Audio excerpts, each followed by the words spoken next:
I've been trying to figure out how to explain to people what an economy actually is for the longest. When I go and I state simply that economy is ecology, you get people of two minds that go two different directions, and they think they know the whole thing and are missing half of the picture at least. Two concepts that you need to kind of consider and essentially redefine in your mind to kind of get an idea of what an economy actually is. Riches is not money. Riches is effort put in the right place at the right time in the right way. The more you can precisely place your effort, the richer you will be. What does that mean? Now, if you go and you take that to a selfish standpoint, then essentially it seems to mean that the more you get, the more you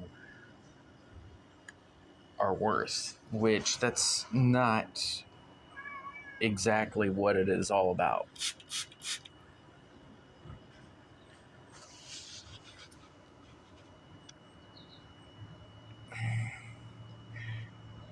So, the first part of wealth is effort and intent. So the next step would be to redefine what ownership means. Because what people think ownership means is not what ownership is.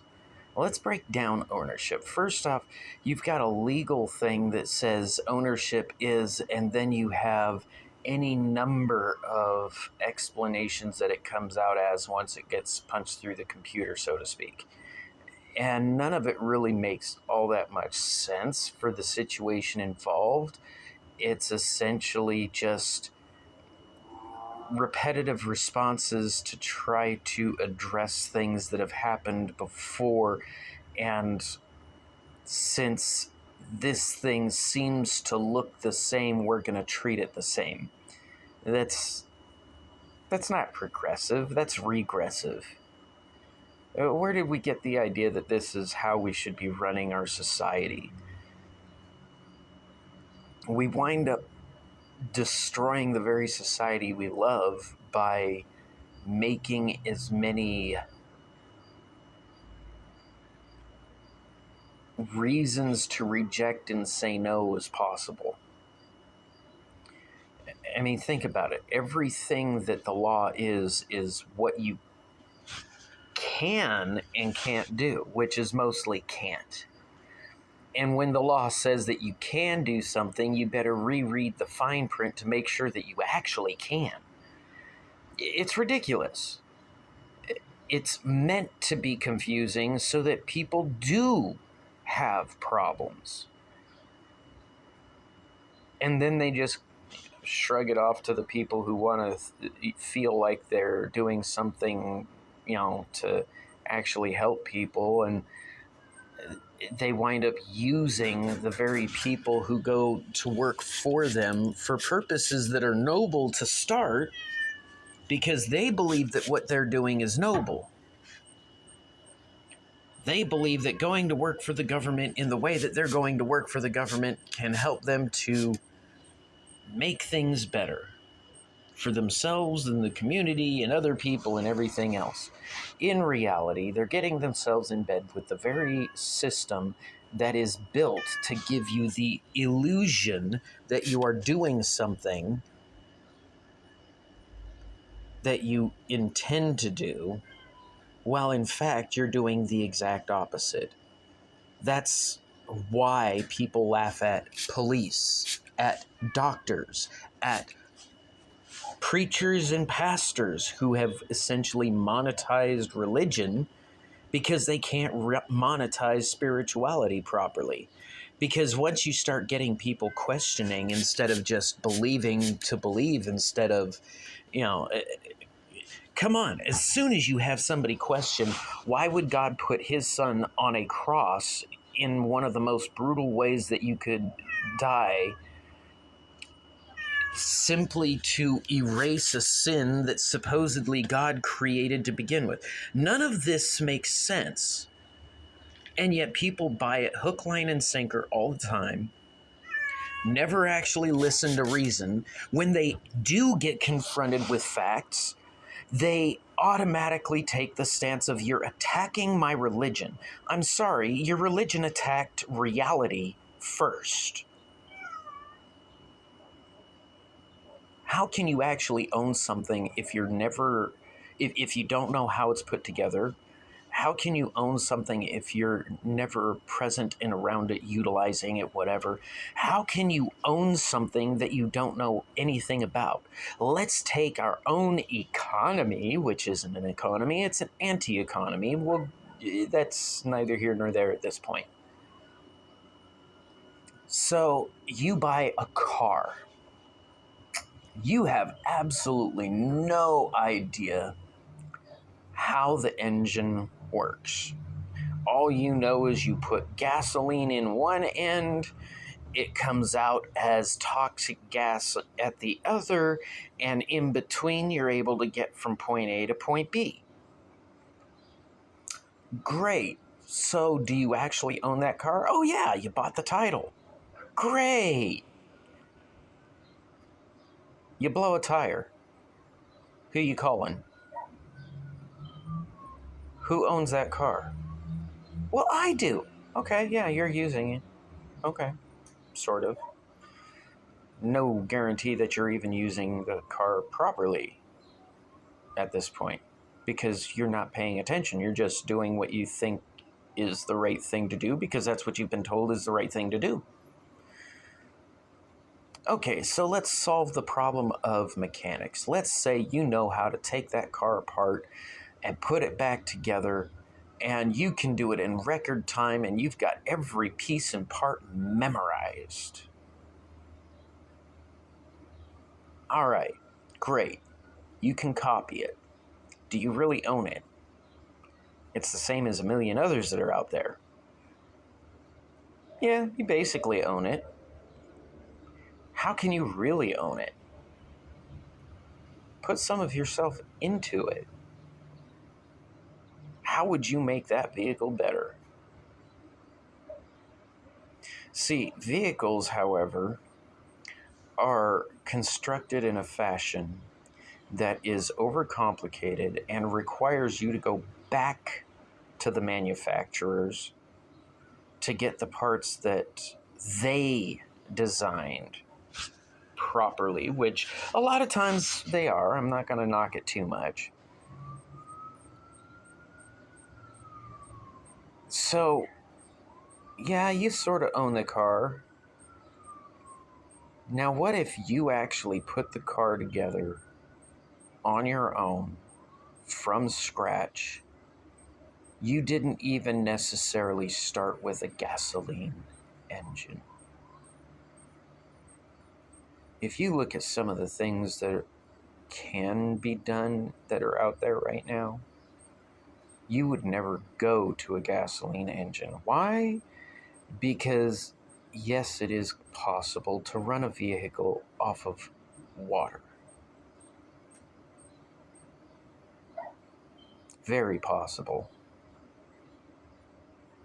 And more economical in the long run, all things considered, than anything gasoline with the same amount of power.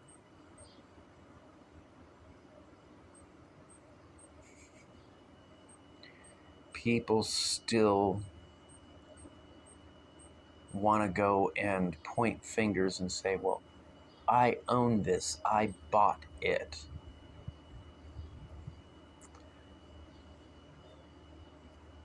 If you are one of the ones that has been tricked into believing that you need to sell your time to a company to earn cash for a living, you are part of the problem. It's not because you're evil. It's because that's what people have been trained to do for generations.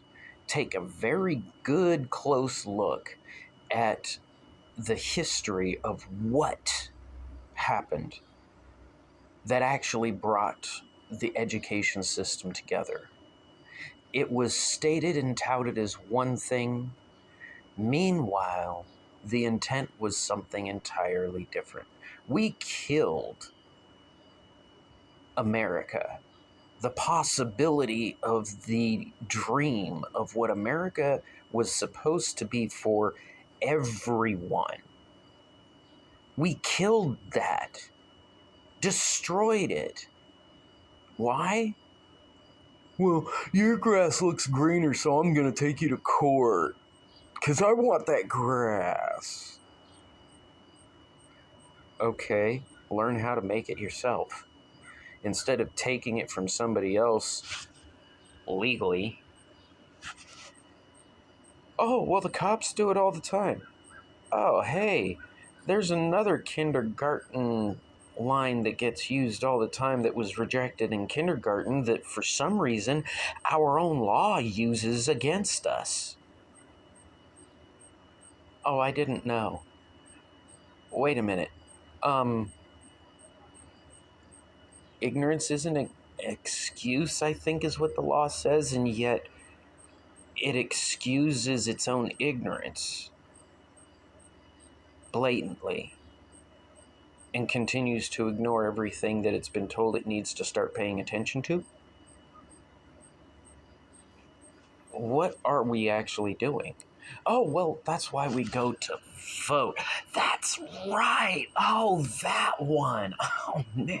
That's such an important scam to keep you away from the things that are actually going to change the world around you by a way that is kind of like voting, and you didn't realize it. It's called cash. You know, those little pieces of paper that the government gives saying, I owe you such and such amount. The same cash that is devalued regularly by our government. And then we go and double down and help them devalue this same currency by saying, raise the minimum wage. Sounds so sweet to begin with. Everybody would get more money, right? Look at what things are today. Everybody's getting more money today than they did 20 years ago. We also have more homeless today than we did 20 years ago. Does it really matter how much money you have if the government's going to devalue that money right over the top of you as time goes on? Do you see how you've been buying into a scam that paints itself as the American dream? All you gotta do is help us fight this group of people. First it was the Indians. Then it was them Southerners. Then it was, what? Britain. That's right. No, Britain was first. Then it's Mexicans. Then it's Chinks. It's stupid how we wind up creating the very thing that destroys our society. Well, if we didn't get rid of all the barbarism, what would we have left? We never got rid of the barbarism, for one. The only thing we've done is allow the people who are leaders to hide their barbarism and paint us pretty pictures and us just believe it without even thinking because, well, they're officials. They're the authority. What are they the authority of? Oh, well, the United States of America. The United States of America. Is it a real country? No. It's a sham. Why is it a sham? It's a sham because from its inception, it started off by creating slavery for money, killing for money, utilizing people as things, viewing land, plants, and animals in the same fashion. We continue the same type of thinking today. Even a lot of the people that say, oh no, I'm all for nature. Okay, great. It sounds good. How's the SUV? The power grid? You're utilizing those, right? Fossil fuels? You're utilizing that, right? Oh, but those are necessities. There are replacements. There are replacements that between big business and government have essentially been made illegal to advertise. You can't tell people about it. If somebody does make something that seems successful and people start recognizing it enough, then you deal with a thing called corporate espionage. Works a hell of a lot better than anything the U.S. government can throw at any U.S. citizen. And it all falls under plausible deniability. Do you see how you're getting played? You don't own anything that you have right now. You bought, given. You don't own it. You didn't make it.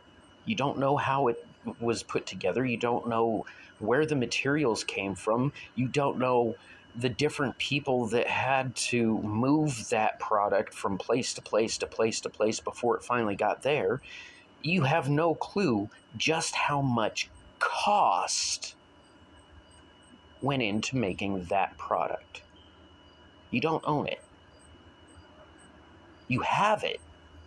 You don't own it. When people start looking at ownership in the way it is, instead of trying to define ownership in ways that makes it easier to enforce, we're going to start seeing a big change. Things will get better. But as long as we're stuck in this psychologically backwards thinking that I'm just going to go out there and do what everybody tells me is the right thing to do and expect that the world's going to be okay, you're going to continue to fund, support, and help to run terrorism across the globe. You didn't know that's what we were doing after 9/11? How about Desert Storm? Vietnam? You didn't know that that could happen on U.S. soil after JFK? You didn't know that our country was so twisted after looking at power lines everywhere you go today for our civilized country, and not even realizing how much more expensive it is for that to be maintained than if we had just listened to Tesla to begin with.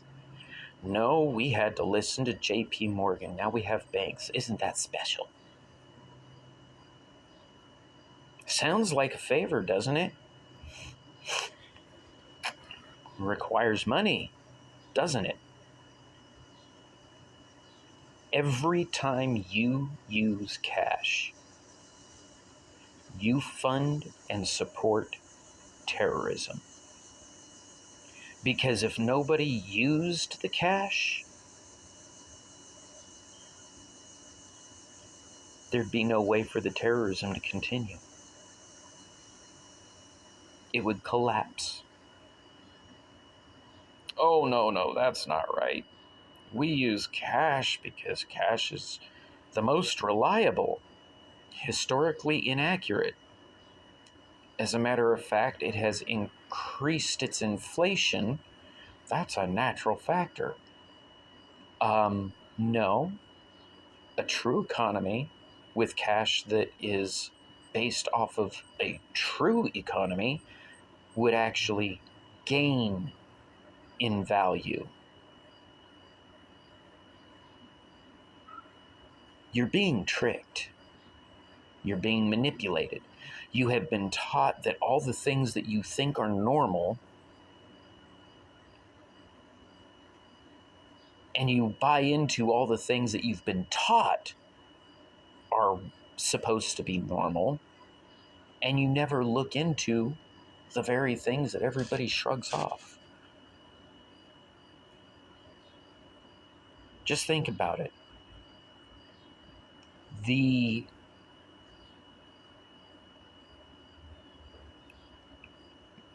most truly successful geniuses that we have ever known had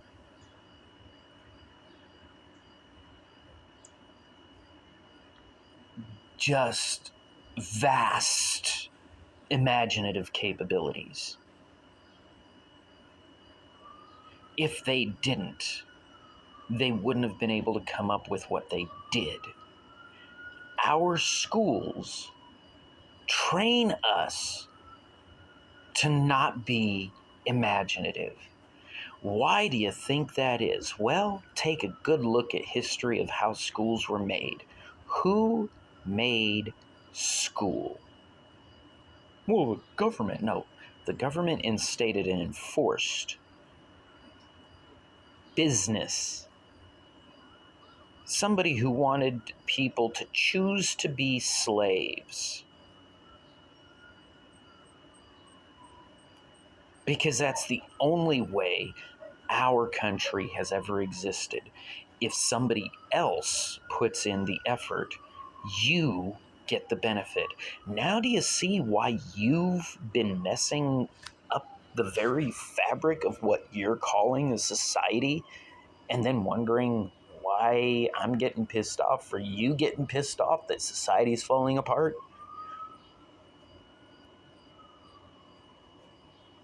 Economy is natural. When it is explored naturally instead of defined humanly, you find that economy will always be abundant, rich, full. Economy is what supports cash, not the other way around. Cash makes it easier for economies to be supported.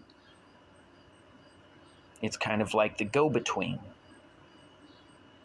It's a little bit hard to go to a store and exchange a bushel of apples for a lawnmower. But if you have a bunch of different items that might add up to it, it's a lot easier to go and give somebody that. You get the cash. Now you've got some, but now you got something to go and trade for that lawnmower. But it has to be based in barter and trade. Barter and trade is where you store the value. The instant you start saving up cash, you're devaluing the cash. It doesn't have value as long as it's not moving. Think of money as the economy's electricity. If it's not moving, it's worthless.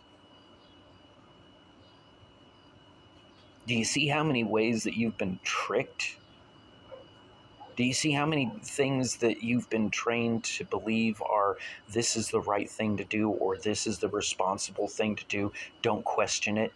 If you start questioning all those things that you were told not to question, you're going to slap yourself in the forehead. I could have had a V8. Rising Angels signing off.